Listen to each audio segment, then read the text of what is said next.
Bem-vindos ao Da Capa à Contra Capa. Portugal tem das mais baixas taxas de associativismo na Europa.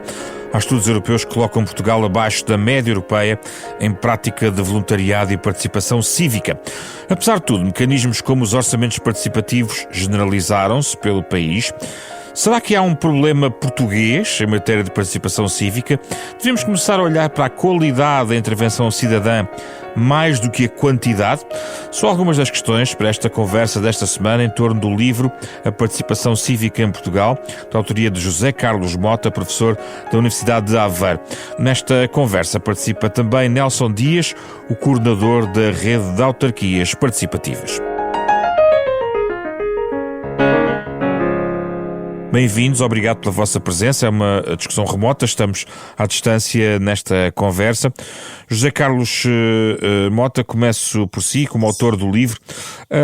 Estas baixas taxas de associativismo por parte de Portugal, para si tem alguma leitura em particular? Porque há uma conclusão que retira no livro, é de que não há propriamente nenhum problema genético que nos incapacite para a ação democrática coletiva. O que é que se passa, afinal, em Portugal? Bem, obrigado antes de mais pelo convite. Sim, na verdade esta é uma boa conclusão, porque parece que há um ónus, ou que o ónus é colocado na incapacidade cívica, como se fosse uma questão de desinteresse ou de apatia. Eu não digo que ela não exista, e esse dado do voluntariado e do associativismo é um indicador, mas isso se calhar reflete mais, ou esta crítica à menor capacidade ou a menor taxa de participação, talvez resulte mais da forma como os cidadãos são convidados do que propriamente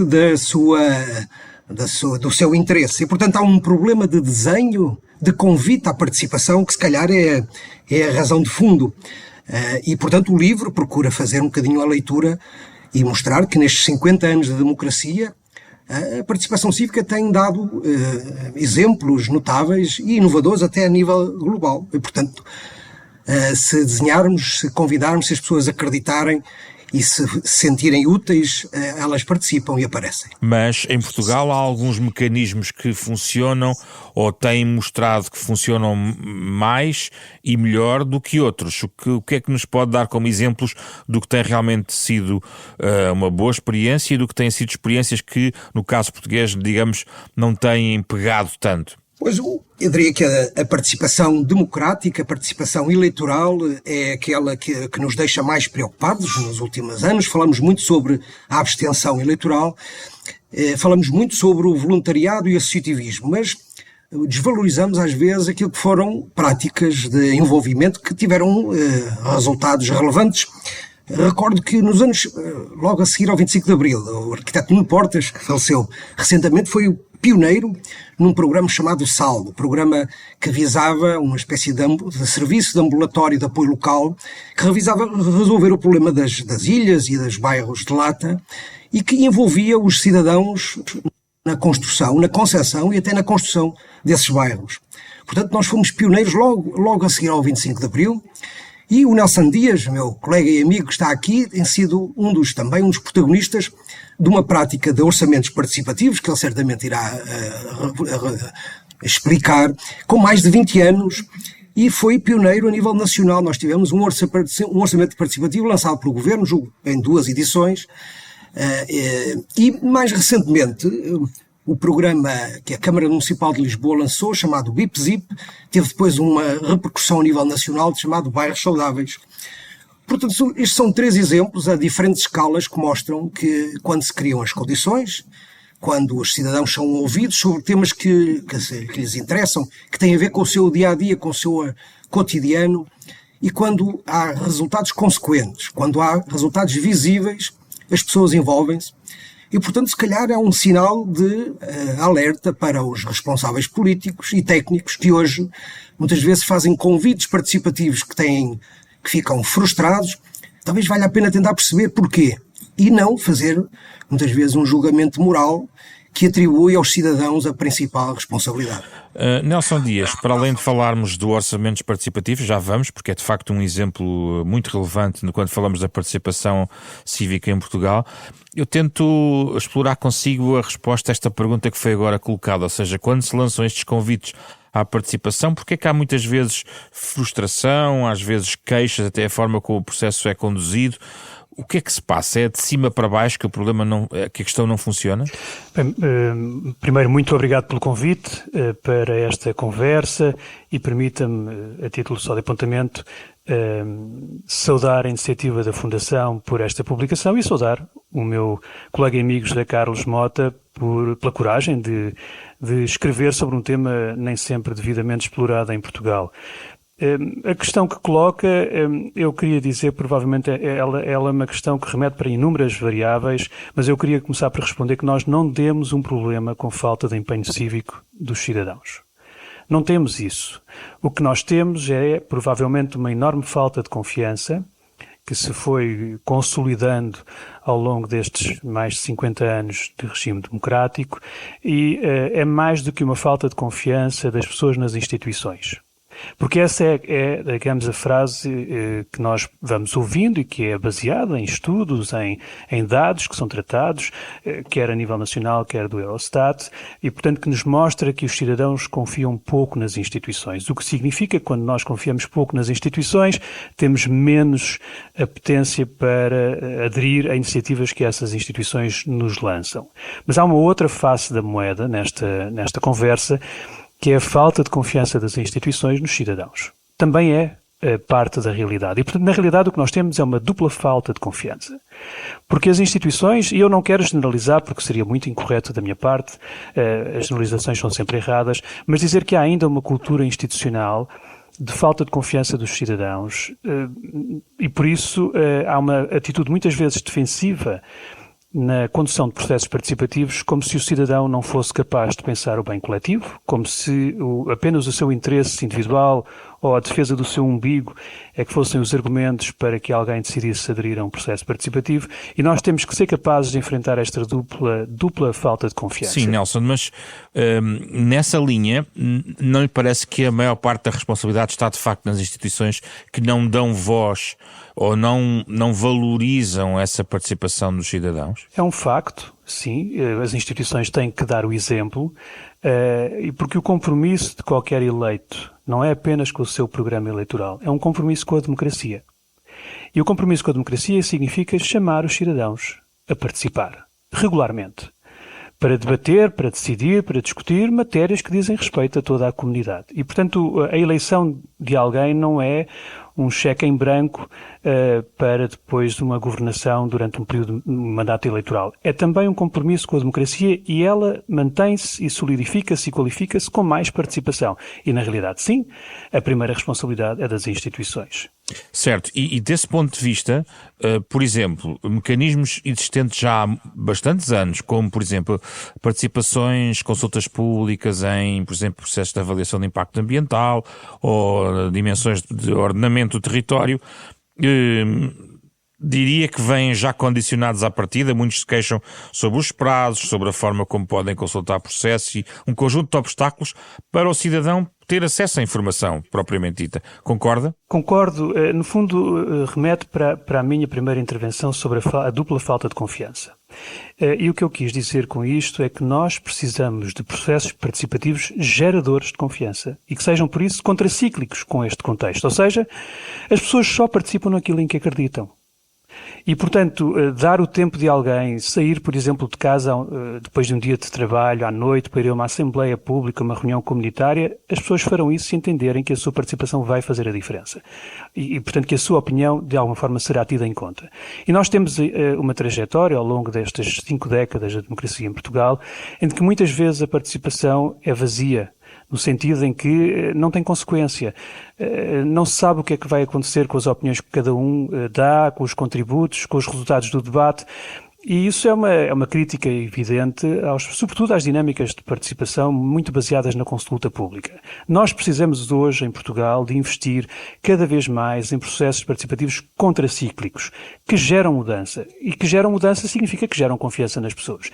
Porque não é verdade que as pessoas não querem participar. As pessoas participam naquilo em que acreditam. E por isso a participação depende claramente do resultado que ela é capaz de gerar numa comunidade. Portanto, este é o desafio que nós temos que ser capazes. Desenhar processos participativos que, de facto, sejam contracíclicos com este contexto, que produzam mudanças. E nós temos em Portugal também, é bom dizer, muito bons exemplos. E, portanto, não nos falta experiência. Eu acho que há muitas vezes um certo desperdício da experiência que temos em Portugal em matéria de participação. Temos inúmeras iniciativas, aliás, o próprio livro do José Carlos também nos retrata algumas. Convinha sublinhar algumas, até para os ouvintes perceberem do que é que estamos a falar. Nelson, pode dar aí algumas ideias. Olha, eu destacaria, eu gosto muito de abordar este tema sobre a lógica de famílias de processos participativos. E nós temos inúmeras famílias de processos, uma delas são os orçamentos participativos, e é bom dizer que o orçamento participativo é a prática de participação pública mais disseminada no Portugal democrático destes 50 anos. Nenhuma outra iniciativa de participação pública teve também a disseminação no território como os orçamentos participativos. Nós temos mais de 350 iniciativas testadas ao longo, sobretudo, dos últimos 20 anos, muitas, enfim, frágeis, pouco ambiciosas, mas temos outras que são casos muito interessantes de política pública que se institucionalizou, são exemplos a nível nacional e a nível internacional. Portanto, esta é uma família de processos participativos sobre a qual nós devemos continuar a investir no sentido de a reforçar e qualificar. Mas permita-me dar também outro exemplo, muitas vezes menos conhecido, mas que eu acho que é de um tremendo impacto e que deveriam ser olhados com maior atenção, que é a família de processos que eu costumo chamar de cuidadores do território.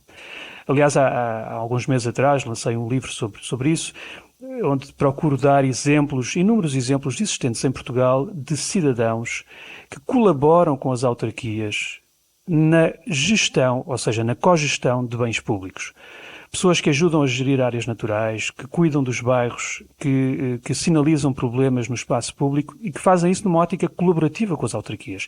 São voluntários, na maior parte das suas funções, mas estão, no fundo, a desempenhar um papel público, ou seja, é uma função pública. Quando alguém sai de casa e ajuda uma autarquia a monitorizar e a gerir o espaço público, está a prestar um serviço público à comunidade. E, portanto, o cidadão deve ser entendido nesta ótica de um coprodutor, um parceiro de serviço público. E nós temos muitos exemplos em Portugal de cuidadores do território, pouco conhecidos, mas que as autarquias deveriam prestar mais atenção porque elas são imensamente inovadoras e com impactos significativos e que normalmente nos territórios onde existem mobilizam milhares de pessoas. Portanto, são processos que geram confiança. Já vamos à questão dos orçamentos participativos. Tenho aqui algumas questões. Entrando quase nessa questão, José Carlos, a verdade é que eles também entraram foi uma entrada cidadã, digamos assim, e forte, como nestes 20 anos percebemos isso, naquela dimensão onde provavelmente a proximidade entre eleitores e eleitos, digamos, é maior, ou seja, no domínio autárquico. Ainda assim, existem mecanismos até formais de participação de cidadãos, assembleias municipais, assembleias de freguesia. Aquilo que pergunto é se os cidadãos também estão a aproveitar alguns mecanismos formalmente existentes para a sua participação, por exemplo, nas autarquias. Estamos aqui à beira de eleições autárquicas. Eu ouço muitas vezes alguns autarcas dizendo que até gostariam de ter mais participação de cidadãos. Outros perceberam isso. Há cada vez mais reuniões descentralizadas, mais próximas das pessoas. Como é que vê o diálogo na esfera autárquica? Bem, é um diálogo muito importante. Um recente estudo, também mais uma vez editado pela Fundação Francisco Manuel dos Santos, a quem também presto o tributo e o agradecimento pelo trabalho que tem feito. Um barómetro do poder local, coordenado pelos meus colegas Filipe Teles e Nuno da Cruz, chegam à conclusão de que os cidadãos querem ter uma palavra a dizer sobre o futuro dos municípios, dos bairros, dos lugares onde vivem, mas sentem que são pouco ouvidos. Não é? Portanto, há aqui uma espécie de incapacidade de escuta dos cidadãos nessas instâncias formais que referiu, assembleias municipais, reuniões do Executivo, assembleias de freguesia. Muitas vezes tem a ver com o estilo e com a agenda destas reuniões, com o modelo, como podem participar, e portanto eu diria que não são naquilo que há bocadinho referimos como o desenho do processo participativo, o desenho do convite participativo não são os mais indicados. Em primeiro lugar porque muitas vezes são, por exemplo, nas assembleias têm regras próprias, não permitem diálogos, e noutros casos são reuniões que motivam muitas vezes uma posição reativa, não é? As pessoas vão lá para discutir um problema que lhes caiu em cima. E o que nós estamos neste momento a assistir, e sobretudo nestas dimensões que o Nelson referiu, são outro tipo de práticas participativas, eu diria mais proativas, em que não está em causa um problema, uma reação a um problema, a uma necessidade, mas um exercício de maior intensidade participativa, mas em que os cidadãos são convidados a fazer muito mais coisas, são convidados em primeiro lugar a falar uns com os outros, não é? As assembleias não são espaços de escuta, muitas vezes são espaços de fala, e nós temos que criar condições de escuta, de aprendizagem. Por outro lado, nós temos que ter espaços onde possamos falar do futuro, porque a desconfiança que o Nelson referia é uma desconfiança que neste momento não é só bilateral, é uma desconfiança entre cidadãos, não é? Estamos a assistir a um processo e um momento muito delicado da nossa democracia, em que há uma fratura, uma polarização. E, portanto, a participação e os espaços de participação, de diálogo e de escuta são mais importantes do que nunca. E, portanto, quando temos perante problemas de natureza sociodemográfica, problemas de envelhecimento profundo, problemas de integração migrantes a uma escala nunca antes tida como hoje, problemas de natureza climática, alterações que têm a ver com os nossos estilos de vida, e problemas para os quais não temos a resposta óbvia, nós não temos, a ciência e a política não nos oferece, para muitos destes desafios, uma resposta óbvia, porque se ela já existisse, provavelmente já estaria no terreno. Portanto, tem que ser respostas construídas, e construídas com os cidadãos. E, portanto, quando falava muito bem de que há organizações e há instâncias institucionais formais que deveriam ser o lugar onde estes problemas se discutem, eu diria que isso não acontece. Ou por problemas de agenda, ou problemas de modelo. E por isso é que foram criadas estas novas figuras, estes novos instrumentos. O que nós temos que fazer, e essa pergunta é pertinente, é que nós temos que os contaminar uns aos outros. Porque uma das críticas que se fazem aos exercícios participativos é que eles muitas vezes discutem uma migalhinha do orçamento, ou um problema pontual. Portanto, não discutem a dimensão estrutural. E, portanto, se não discutem a dimensão estrutural, aquilo que elas geram, a mudança que elas geram, ela vai ter um impacto muito lateral, muito pontual. Diriam que deixam essa dimensão para os partidos representados, eventualmente. Exatamente. E sobretudo, eu diria que ela fica fora da discussão. Os cidadãos, a participação também tem uma dimensão de literacia, né? Nós compreendermos como é que mudamos estruturalmente a sociedade, o território onde vivemos, as instituições.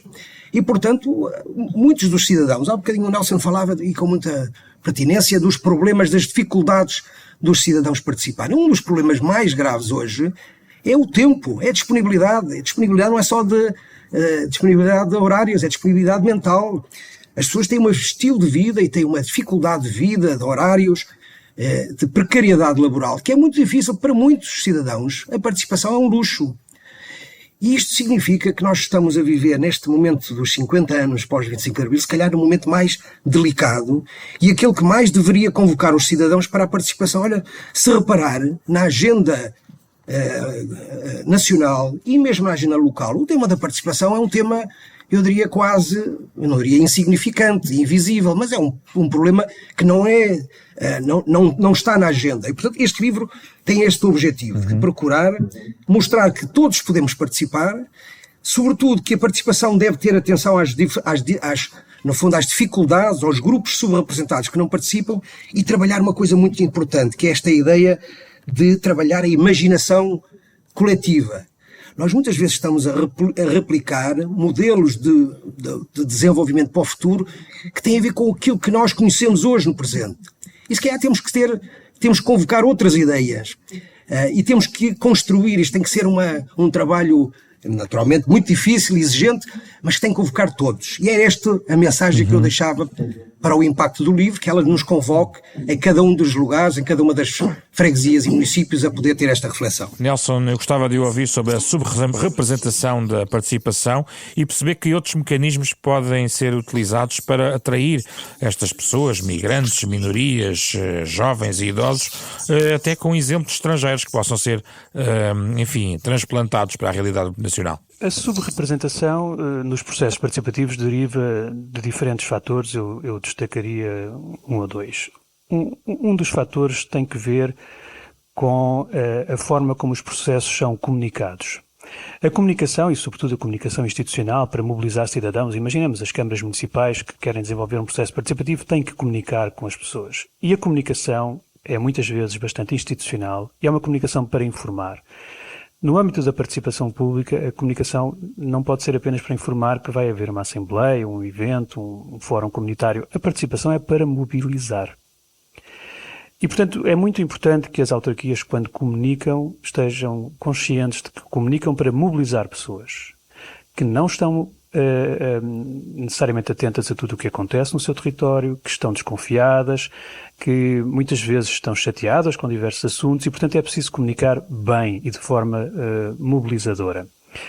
E isto do ponto de vista da comunicação. Mas do ponto de vista do desenho dos processos, quem está muitas das vezes a conduzir os processos participativos a partir das autarquias, sobretudo das autarquias, que é o universo que maior tem investido na administração pública, que tem investido nesta matéria da participação, desenha um processo participativo para um cidadão comum. O cidadão comum, aquele que tem acesso à informação, aquele que está mais atento, aquele que, enfim, que acede a redes sociais, enfim. Portanto, é um cidadão comum. E nós não somos todos iguais. Nós precisamos de imaginar processos participativos que tenham atenção às dificuldades que diversas pessoas podem ter para aceder a um processo participativo. Por exemplo, fazer uma sessão pública numa freguesia à noite, um evento presencial, é muito natural que a maior parte sejam homens. E, portanto, que as mulheres sejam em número inferior. Ou que os jovens sejam em número inferior. Fazer uma sessão pública num espaço que não é acessível pode ser, digamos, fisicamente fácil de aceder, pode ser um entrave para pessoas mais idosas ou pessoas portadoras de deficiência, ou para pessoas que vivem mais distantes dos centros de decisão. Portanto, é preciso que o processo participativo seja desenhado de forma a compreender que a sociedade é plural, é diversa e que nem todos têm as mesmas condições para poder participar de igual forma. E, portanto, temos que imaginar ferramentas e metodologias que permitam chegar a estes grupos menos representados. E há uma outra questão muito relevante, um outro apontamento sobre isto, que é o facto de, neste desenho dos processos, ele ser muitas das vezes implementado nos centros, enfim, nos centros urbanos, ou nos locais mais centrais para a autarquia. Nós temos que perceber que Portugal tem hoje, teve sempre, mas tem hoje também, inúmeros desertos cívicos. Desertos cívicos são comunidades ou territórios onde as oportunidades de participação são escassas ou nulas. E eu estou a referir-me em concreto, por exemplo, a muitas populações que vivem em bairros de habitação pública e que, portanto, estão mais afastadas dos centros de decisão, onde a informação muitas vezes chega menos, precisam de ser muito mais mobilizadas, mas também quem vive nas zonas rurais, nas aldeias. E, portanto, quem está a conduzir um processo participativo tem que compreender esta diversidade. Não apenas o contexto é adverso, por tudo aquilo que já dissemos, de uma sociedade polarizada, que confia pouco nas instituições, mas também nesta concepção de uma sociedade bastante fragmentada do ponto de vista territorial, que não consegue aceder da mesma forma aos processos participativos. E, portanto, estas são, diria, barreiras que nós vamos encontrando. Quem faz o processo participativo tem que compreender esta diferença dos grupos subrepresentados e isso muitas das vezes não está na agenda. Não por maldade ou por intenção. Não que exista por vezes uma intenção de alguém que quer que determinados grupos não participem. Não vou dizer porque isso seria injusto, mas simplesmente porque não têm atenção que a sociedade é diversa, fragmentada e por isso as pessoas não têm todas as mesmas condições de participação. Portanto, é um desafio para quem está a promover a participação de que a inclusão não é um dado adquirido. Ela não está conquistada.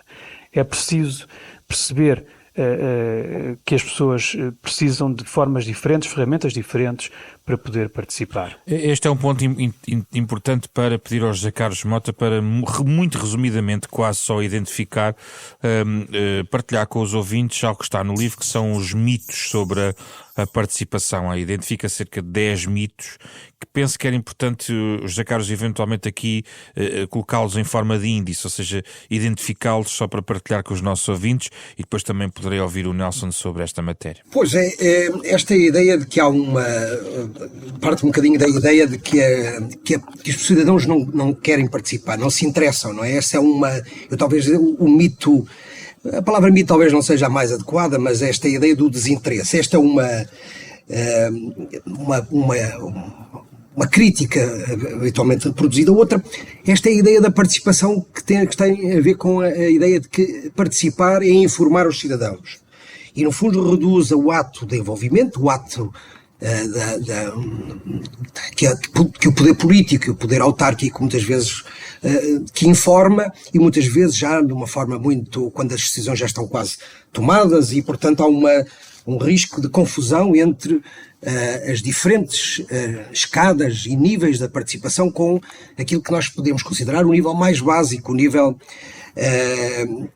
e depois também há talvez a ideia de que a participação tem que ter, para termos uma participação temos que ter já coisas muito concretas, não é? Como se para eu discutir o futuro de uma avenida, ou de um bairro, ou de um município, eu tivesse que já ter um desenvolvimento, um diagnóstico, um conjunto de propostas, e eu não pudesse discutir este futuro a partir da realidade que conhecemos e, sobretudo, de escutar as pessoas quanto às expectativas.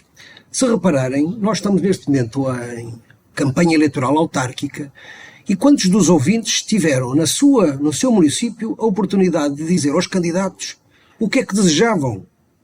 Quantos programas eleitorais foram construídos verdadeiramente com os cidadãos, sejam aqueles que votam habitualmente nesses partidos, sejam outros?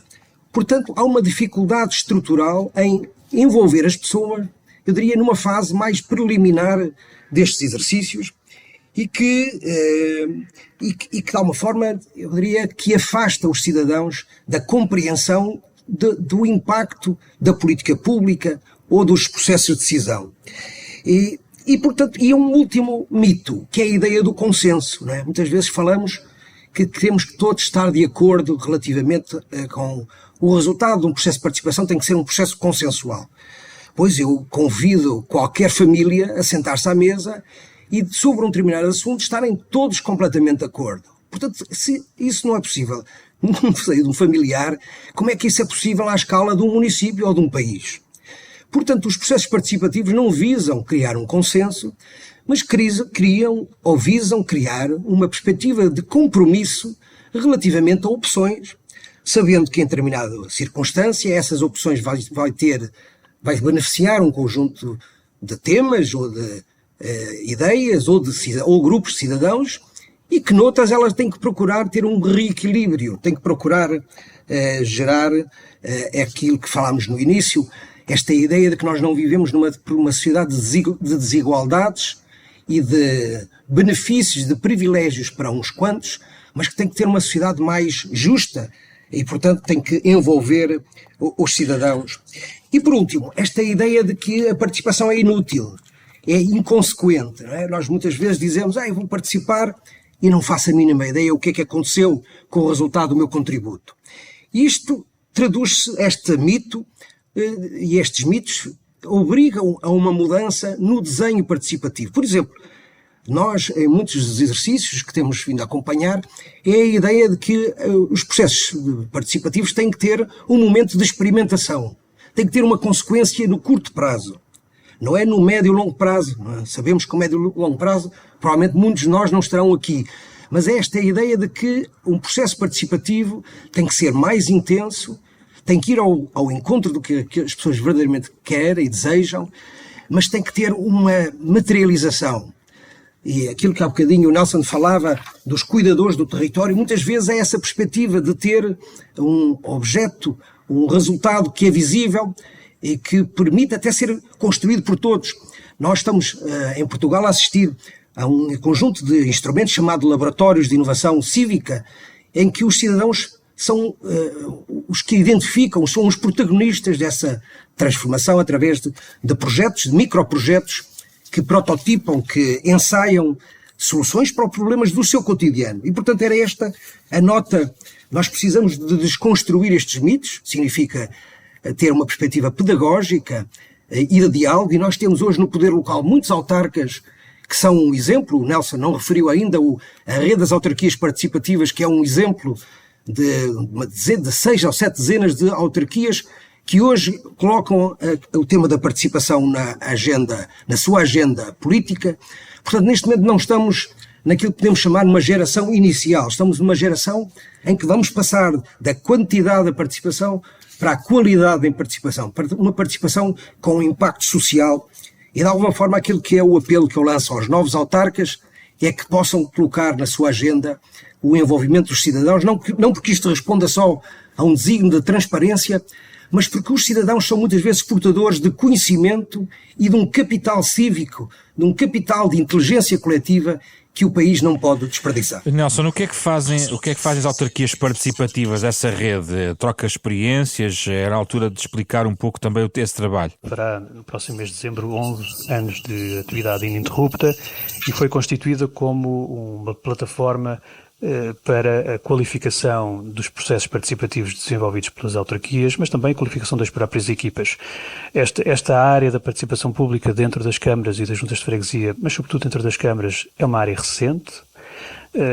Algumas têm vindo a investir, mesmo no desenho da sua orgânica, em divisões e departamentos na área da participação pública e, portanto, há aqui uma necessidade de qualificar permanentemente essas equipas, porque não trazem de base formação específica na dinamização de processos participativos, muitas das vezes, mas também qualificar os processos, ou seja, investir muito na formação sobre as metodologias, na inovação sobre as práticas e, portanto, esse é o trabalho, a missão principal da rede de autarquias participativas é criar uma plataforma em que estas autarquias se encontram, se capacitam, bebem muito da inovação que se vai produzindo, quer em Portugal, quer fora, e onde se produz conhecimento também. É uma das missões da plataforma, da rede, é produzir conhecimento. Manuais, guias, estudos sobre a participação pública que seja útil para, digamos, influenciar os decisores e as equipas técnicas. E eu acho que este ano é um ano muito interessante desse ponto de vista, pelo facto de termos eleições autárquicas, mas não são mais umas eleições autárquicas.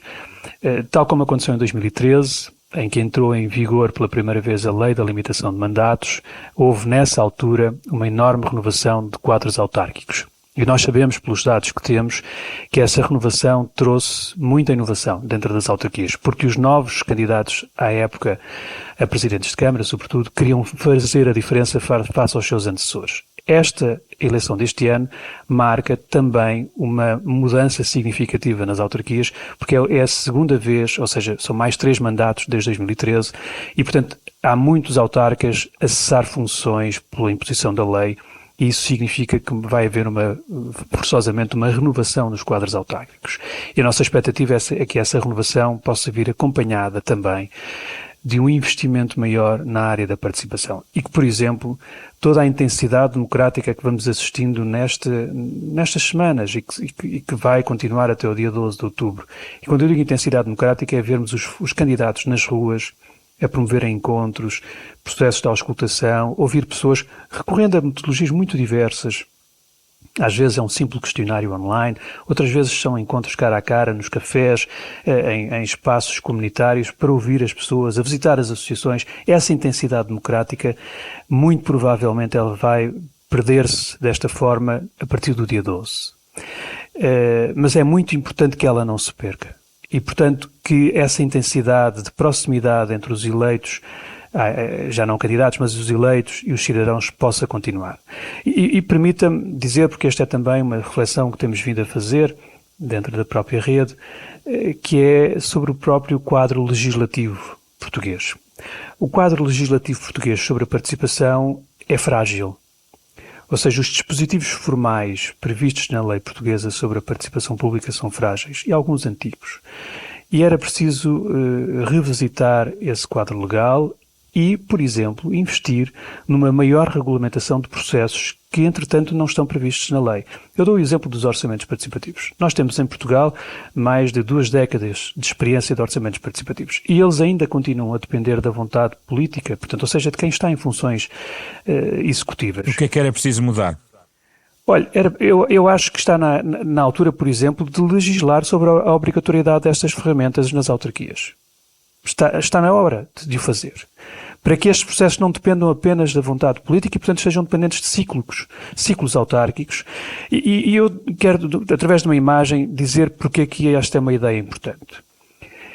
Quem vive num município que tem um orçamento participativo, ao qual a autarquia dedica uma parte da verba para que os cidadãos possam decidir, tem oportunidades de participação que outros cidadãos que vivem num município onde não existe essa prática não a têm. E, portanto, significa que uma democracia de maior intensidade hoje em Portugal depende sobretudo da morada de cada cidadão. Se tem a sorte, passa a expressão naturalmente, de viver num município em que a sua autarquia investe nos processos participativos, pois ele tem acesso a uma democracia de maior intensidade. Se vive num município em que essa intensidade ou esse investimento público não existe, não tem acesso a uma democracia mais forte, mais cotidiana, instalada, digamos assim, nos hábitos do cotidiano. E, portanto, nós precisamos de investir mais no quadro legislativo português para que os processos participativos não dependam apenas, ou em grande medida, da vontade de quem está em funções executivas e sejam uma obrigatoriedade legal à qual os cidadãos podem aceder de uma outra forma. José Carlos, gostava de ouvir sobre os orçamentos participativos, o passo seguinte, mas também ainda tentar perceber se o sucesso dos orçamentos participativos, que eles estão aí, 2 décadas de trabalhos, de participação, também se deve um pouco ao facto de o cidadão ter sentido, certo, do lado dos cidadãos, que tinha uma palavra a dizer sobre dinheiro onde era que vem para a própria comunidade, e por outro lado o autarca percebeu que tinha a possibilidade de chegar aos cidadãos de outra forma. Onde é que está o segredo de sucesso também do orçamento participativo? Eu acho que o orçamento participativo teve uma enormíssima vantagem que foi ampliou e democratizou a participação em Portugal. Portanto, no fundo, tornou-se o instrumento, eu diria, da porta de entrada no sistema participativo. E, portanto, era um instrumento simples, em que qualquer cidadão compreendia como é que ele funcionava, era escolher uma ideia, um projeto que fosse bom para a sua terra, depois mobilizar-se para a sua votação e depois garantir o acompanhamento da sua implementação. E esta facilidade da figura generalizou o instrumento. Mas eu diria que os instrumentos, esta natureza de instrumentos, também teve alguns efeitos perversos. Em primeiro lugar, porque começou a mobilizar grupos de interesses sobre determinadas agendas, eram mais se agregavam mais e, portanto, tinham maior capacidade de exprimir através do voto e de ganhar esses apoios, esses investimentos. E, por outro lado, ele tem uma dimensão muito reduzida, muito escassa do orçamento, do bolo global. E, portanto, ele teve um papel essencial, eu diria, no alargamento e na generalização da participação, mas ele empurrou, e eu acho que esse é se calhar o seu maior mérito, a necessidade daquilo que nós chamamos as inovações democráticas, que são outro tipo de instrumentos que estamos a começar a desenvolver, seja à escala do bairro, destas iniciativas que o Nelson há um bocadinho referiu, dos cuidadores do bairro, mas também a exercícios de outra natureza que tenha mais a ver com a capacidade de gerar e de refletir sobre temas, no fundo, aquilo que nós chamamos os laboratórios de inovação, onde nós conseguimos, e através de ferramentas e de instrumentos que muitas vezes juntam cidadãos durante semanas e às vezes meses a trabalhar sobre o seu bairro,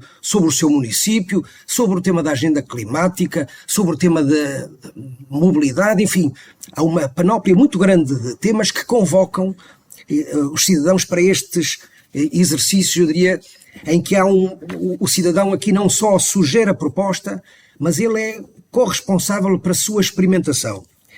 E isto significa o quê? Significa convocar a administração pública, os poderes públicos, as autarquias, a ensaiarem inovação sobre as suas práticas. Inovação seja nos métodos da comunicação, seja na forma como as salas, os espaços de convite e o acolhimento se ocorre, seja depois naquilo que é a convocação de vários tipos de saberes. Nós temos um país que vive em bolhas. Eu venho de uma universidade, a Universidade de Aveiro, e a percepção que temos é que as pessoas olham para o conhecimento científico como uma espécie de torre de marfim. Temos o conhecimento empírico das comunidades e do saber fazer. E temos o conhecimento técnico que está nas autarquias. Estas três bolhas muitas vezes não dialogam entre si e têm contributos inúmeros e riquíssimos a dar para os problemas do dia-a-dia.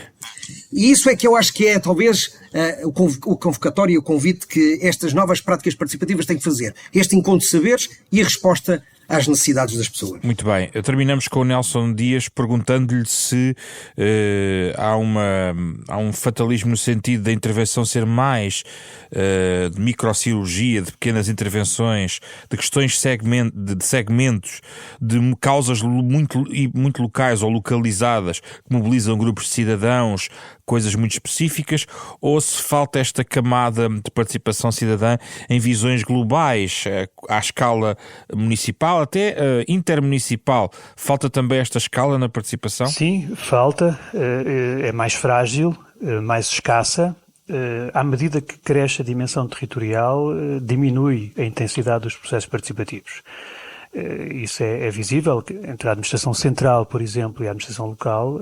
Claramente são as autarquias que mais têm investido na inovação democrática em Portugal, o que é natural, dada a proximidade, mas isso não deveria inibir a administração central de investir mais, porque estamos a falar de um papel essencial no país, definição de política pública a nível nacional, e, portanto, seria muito importante. Mesmo a escala intermunicipal seria relevante. E nós temos as comunidades intermunicipais, as duas áreas metropolitanas em Portugal, a do Porto e de Lisboa, e portanto seria muito importante que estes fóruns institucionais pudessem também começar a discutir política pública nessa escala territorial, e porque claramente são um parente mais pobre, digamos assim, deste investimento. Mas mesmo ao nível das regiões autónomas, já vamos encontrando iniciativas interessantes, sobretudo, por exemplo, eu destacaria a região autónoma dos Açores, que tem mantido alguns processos participativos com uma regularidade. O próprio orçamento participativo da região autónoma está a funcionar, tem 6 edições, está neste momento a ser preparada à próxima. É um processo que está a trazer mudanças e alguns impactos ao nível das ilhas e, portanto, é preciso investir em todas as escalas, mas também a micro. E a micro significa, por vezes, não apenas a escala municipal, pode significar a escala do bairro, a escala da freguesia, porque é preciso levar a democracia a todos os locais, não é? E só para terminar, dizer que a democracia sem a participação cívica é como se fosse uma casa sem janelas. Formalmente essa casa existe, mas ela respira mal, ou não respira. E portanto, o compromisso que todos, sociedade civil, políticos, eleitos, instituições devem assumir é de que participar é um exercício de futuro. E cada vez que nos juntamos para decidir, para discutir, estamos no fundo a treinar a democracia que queremos deixar às próximas gerações. Temos que fazer esse caminho, temos que ser capazes de fazer esse caminho, está ao nosso alcance, está nas nossas mãos e, portanto, esse é um compromisso que todos devíamos abraçar. Muito obrigado, Nelson Dias, José Carlos Mota, pela vossa participação neste programa da Capa à Contra Capa, uma parceria da Renascença com a Fundação Francisco Manuel dos Santos. Todos os programas estão em versão podcast integral nas plataformas digitais habituais. Um programa com o genérico original do pianista Mário Lajinha. Na próxima semana vamos voltar para outra conversa. O programa desta semana foi com a participação de Rui Glória, Diogo Casinha, Ana Marta Domingos e José Pedro Frazão. Na próxima semana, outro tema, outra conversa.